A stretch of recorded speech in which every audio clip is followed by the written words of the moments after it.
इस वीडियो को लाइक कर चैनल को सब्सक्राइब करें हमारे लेटेस्ट वीडियो सबसे पहले देखने के लिए।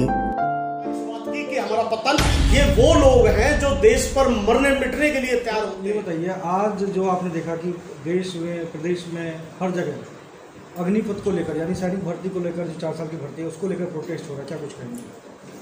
देखिए मेरे साथियों, मैं पहले दिन से कहता आ रहा हूं और अब तो लगभग देश के युवा जिन्होंने नरेंद्र मोदी को सत्ता तक पहुंचाने में भूमिका निभाई थी वो भी समझ चुका है।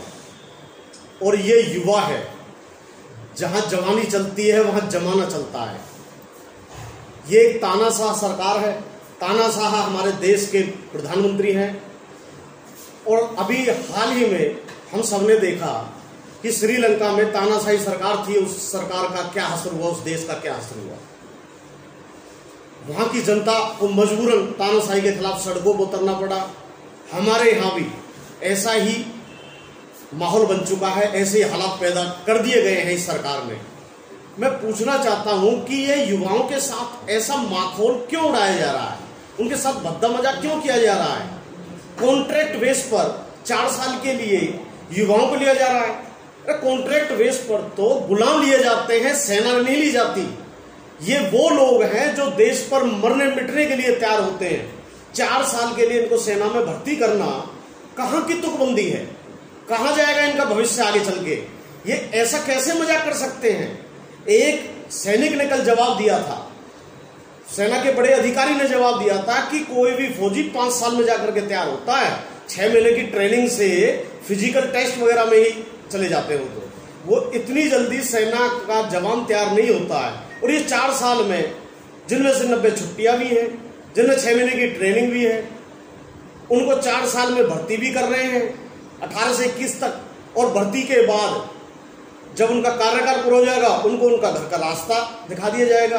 और इतने बेशरम लोग हैं सरकार के कि अग्निपथ नाम रख दिया कि जी अग्निपथ है और युवा इसके प्रति आकर्षित होंगे और अपनी पीठ थपथपाने की। देखो, हमने 10 लाख नौकरियां निकाल दी, अगले 1.5 साल में 10 लाख नौकरियां लगेंगी, जबकि हर साल 2 करोड़ नौकरी देने का वादा था 2014 में। और 2021 खत्म, 2022 के भी हम मध्यकाल में चल रहे हैं। 2022 में कह रहे हैं अगले 1.5 साल में यानी कि 9.5 साल के कार्यकाल में ये 10 लाख भर्तियां दे रहे हैं।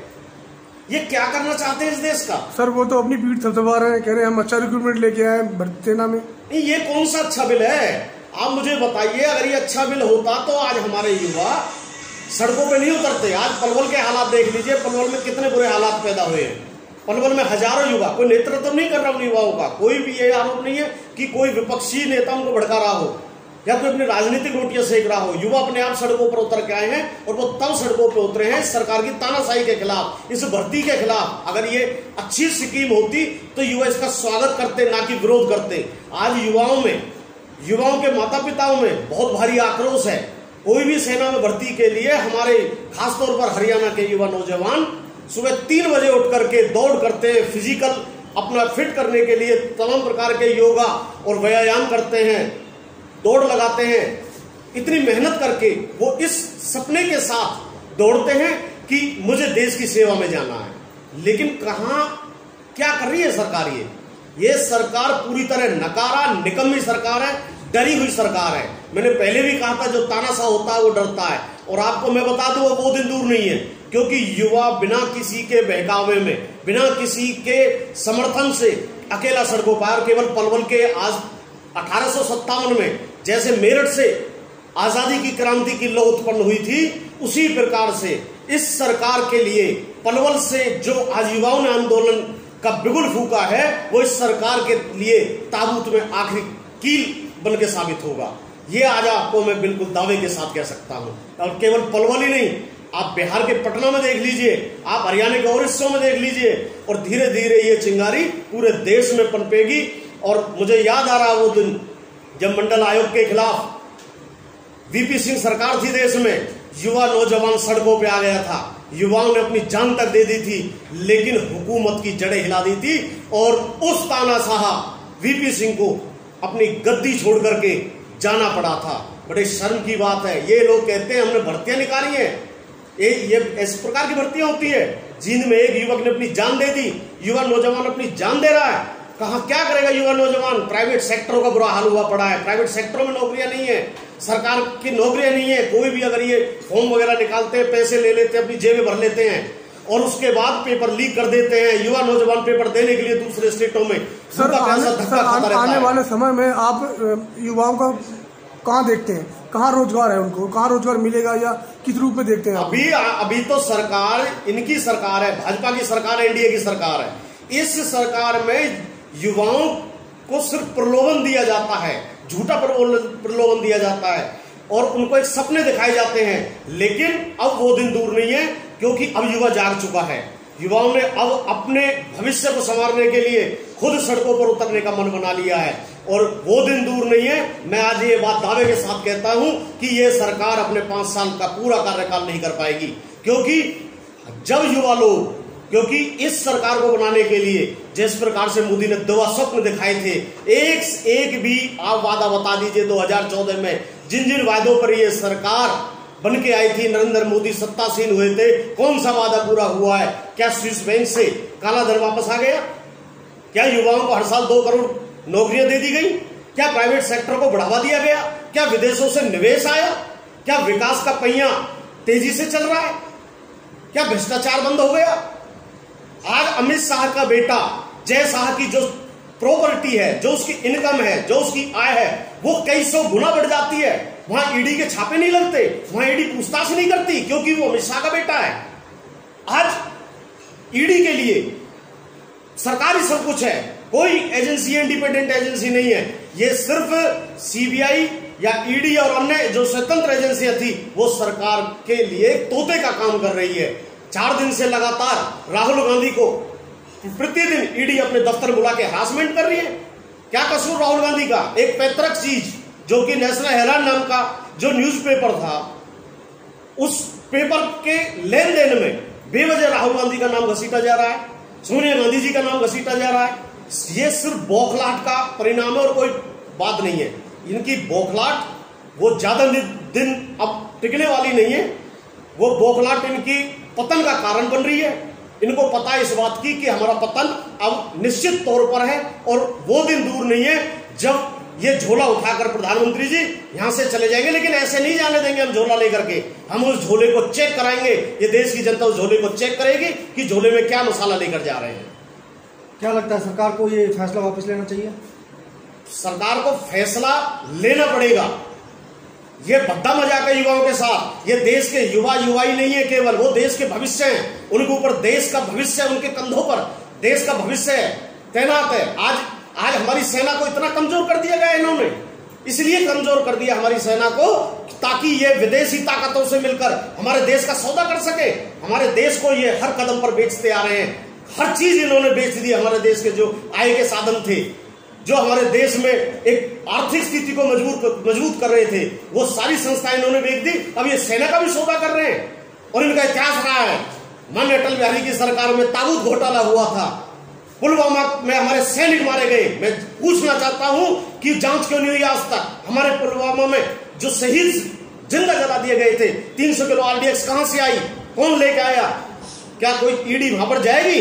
क्या कोई सरकारी एजेंसी वहां पर जाएगी पूछने के लिए कि वो 300 किलो आरडीएक्स कहां से आया? हमारे जवानों की शहादत के नाम पर ये सत्ता हासिल करते रहे हैं। लेकिन अब जनता जान चुकी है ये लोग सिर्फ लाशों के दम पर, शहीदों के दम पर और देश को गुमराह करते आ रहे हैं। और अब वो दिन खत्म हो चुके हैं। अब युवा सड़कों पर है। और पलवल से जो आज 1857 की क्रांति की तरह मंगल पांडे ने जिस प्रकार से एक शंखनाद किया था, आज पलवल से शंखनाद हुआ है, बिहार के पटना से शंखनाद हुआ है। और ये चिंगारी एक बड़े धमाके का रूप धारण करेगी। और इन दम्भी लोगों के, जो कि दम भरते हैं, तानाशाही हैं और इस प्रकार के लोगों के नीचे से सत्ता की कुर्सी को खींच करके इनको अंदर करने का काम करेगी। इनको सबको जेल में भिजवाने का हम काम करेंगे। सत्ता परिवर्तन होने दो और सत्ता परिवर्तन होके रहेगा, वो दिन दूर नहीं है। हम युवाओं के साथ हैं, पूरा देश युवाओं के साथ खड़ा है, क्योंकि हर घर में युवा हैं। हर घर चाहता है कि हमें रोजगार मिले, हर घर चाहता है कि हमारी रोजी रोटी टाइम से चले। आज पढ़े लिखे युवा माँ बाप किस तरीके से अपने बच्चों को पढ़ाते हैं, अपने गहने गिरवी रख करके, कोई खेत गिरवी रख करके, कोई घर गिरवी रख करके अपने बच्चों को पढ़ाई पूरी कराता है, इसलिए ताकि वो कल को कहीं अच्छी जगह नौकरी करे, सरकारी नौकरी करे, प्राइवेट नौकरी करे। लेकिन इन लोगों ने हमारे देश के युवाओं का भी सौदा कर दिया। इन लोगों से और कोई अपेक्षा की भी नहीं जा सकती। मैं तो कहता हूं कि देर आए दुरुस्त आए। और युवा जो है, अब ये जो इलेक्शन से पहले ही इनको सत्ता छोड़नी पड़ेगी। ये आप कह रहे हो ये फैसला वापस लेने की बात, फैसला नहीं, हम सरकार का पहिया खींचेंगे नीचे से, इनका पाय को काट देंगे। हम युवाओं के साथ हैं, पूरी तरह से साथ हैं। जहां युवा को हमारी जरूरत पड़ेगी, मैं आपके चैनल के माध्यम से युवाओं को भी आह्वान करता हूं और एक अपील भी करता हूं कि किसी प्रकार की आगजनी ना करें। ये देश गांधी का देश है, ये सत्याग्रह का देश है, ये ज्योतिबा फुले का देश है, ये महात्मा बुद्ध का देश है। शांतिपूर्वक प्रदर्शन करें और कोई आगजनी ना करें। किसी प्रकार की कोई सरकारी संपत्ति या निजी संपत्ति को किसी प्रकार से आगजनी की भेंट ना चढ़ाएं, और ताकि कोई हताहत ना हो। शांतिपूर्वक मार्च करें, और शांतिपूर्वक मार्च में बड़ा दम होता है, और वो दम इतना होता है कि इस सरकार की जो सत्ता की जड़ें हैं उन जड़ों को हिला देगी। मेरी अपील है युवाओं से, और साथ में युवाओं को मेरा एक और निवेदन है कि जहां भी जरूरत हो, जिस प्रकार की भी जरूरत हो, हम लोग उनके साथ खड़े हैं, क्योंकि हम उनकी पीड़ा समझते हैं। हम भी परिवार वाले लोग हैं, ये परिवार वाले लोग नहीं है जो सत्ताधारी हैं। इनको पता ही नहीं है परिवार कैसे चलाया जाता है, युवा क्या होते हैं इनको पता ही नहीं है। जो लोग अपने घर की लक्ष्मी को छोड़ करके भागे, वो देशभक्ति का ढिंढोरा पीटते हैं। लानत है ऐसे लोगों पर। आप सबका बहुत बहुत धन्यवाद। आप लोग यहाँ पर आए, आपने मेरी बात अपने चैनल के माध्यम से देशवासियों तक पहुंचाई, और मैं पुनः अपने इस बात को मैं युवाओं के बीच भी जाऊंगा, उन्हें अपना समर्थन भी दूंगा, लेकिन इस अपील के साथ कि कोई भी प्रदर्शन शांतिपूर्वक होना चाहिए। कोई भड़काए तो भड़कने पर हमें नहीं आना। जय हिंद।